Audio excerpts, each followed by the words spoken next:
Episode की शुरुआत में हमें फ्लाइट 627 को दिखाया जाता है, जिसने कुछ देर पहले ही जर्मनी से उड़ान भरी होती है। फिर हम देखते हैं कि खराब मौसम में प्लेन उड़ रहता है कि डरने करने के लिए रोकती है और उस आदमी के पीछे जाती है, लेकिन प्लेन हिलने की वजह से उसे काफी मुश्किल हो रही थी। इससे पहले वो उसे रोकती, उस आदमी का चेहरा बिल्कुल बदल जाता है, जिसे देखकर लगता है वो किसी वायरस से इन्फेक्टेड है। इससे पहले एयर होस्टेज कुछ समझ पाती, वो आदमी उसके ऊपर उल्टी कर देता है। उसके उल्टी करते ही उस एयर होस्टेज के साथ साथ सभी यात्री इन्फेक्टेड होने लगते हैं। ये देखकर दूसरी एयर होस्टेज कैप्टन को इन्फॉर्म करती है और को पायलट चेक करने के लिए दरवाजा खोल देता है। वो देखता है कि सभी यात्री चिल्ला रहे हैं और उनके चेहरे जैसे पिघल रहे हों। पायलट ये देखकर कैप्टन को बताने की कोशिश करता है, लेकिन कैप्टन शोर के चलते कुछ भी सुन नहीं पाता। वो प्लेन को ऑटो पायलट मोड में डाल देता है। वो देखता है कि को पायलट का चेहरा बदल गया है और पिघल कर गिर रहा है। इसके बाद प्लेन बिल्कुल शांत होकर उड़ता हुआ नजर आता है, जिसका मतलब है कि अब प्लेन में सभी इन्फेक्टेड हो चुके थे और प्लेन ऑटो पायलट मोड में ही उड़ रहा है। फिर हमें बोस्टन के लोगन एयरपोर्ट को दिखाया जाता है, जहाँ पर वही प्लेन कहता है कि यहाँ क्या चल रहा है, क्या कोई एक्सीडेंट हुआ है। सिक्योरिटी गार्ड कहता है आपको चिंता करने की कोई जरूरत नहीं। फिर हम देखते हैं कि ये वही आदमी है जो प्लेन में था, जो रहस्यमय ढंग से यहाँ पर है। इसके बाद होमलैंड सिक्योरिटी से स्पेशल एजेंट फिलिस ब्रोवेल्स वहाँ आता है। वो बताता है कि तुम सभी हमें रिपोर्ट करोगे और प्लेन के अंदर जाने के लिए हमें एक स्पेशल सूट की जरूरत पड़ेगी। फिर कोशिश कर रहा है उस सस्पेक्ट को पकड़ने के लिए कहता है। वहीं टीवी पर चल रही न्यूज में दिखाया जाता है कि प्लेन को जलाने का निर्णय लिया गया है, जिससे वायरस बाहर ना फैले।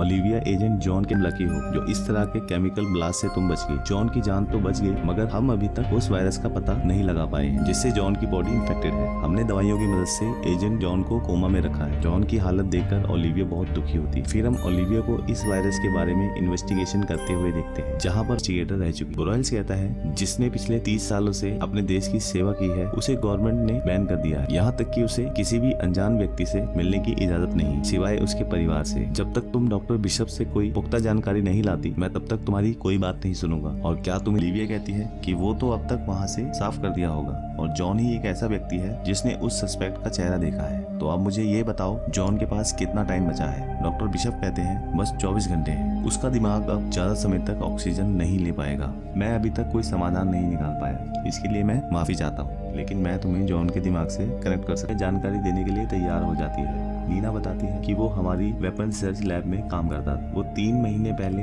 हमारी सीक्रेट रिसर्च को चुराते हुए पकड़ा गया था और हमने उसे तुरंत नौकरी से निकाल दिया। मेरे पास जो जानकारी थी वो मैंने तुम्हें दे दी। इसके बाद भी तुम डॉक्टर बेल और हमारी कंपनी का नाम इसमें घसीटोगी तो अच्छा नहीं होगा।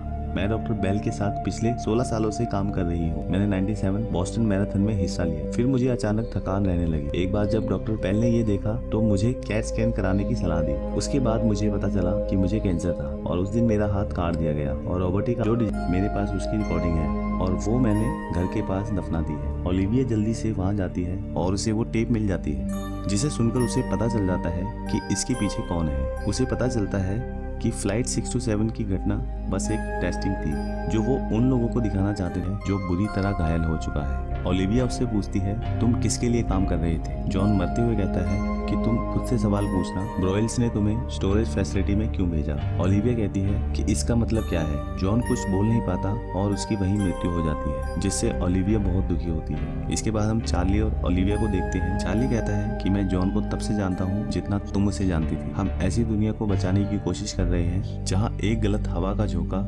आपको अंदर से बाहर तक जलाकर राख कर सकता है। हम ये कैसे करेंगे जबकि डिपार्टमेंट के पास हमसे कहीं ज्यादा कड़ी सुरक्षा की मंजूरी है और ना ही हमारे पास पूरी जानकारी। ओलिविया चार्ली से कहती है मुझे वापस लैब ले चलो। वहाँ पहुंचकर वो देखती है पीटर और डॉक्टर बिशप वापस जा रहे हैं। वो कहती है कि तुम्हारे पिता एक अच्छे इंसान है। पीटर बताता है तुम्हारे मिलते हैं अगली वीडियो में नेक्स्ट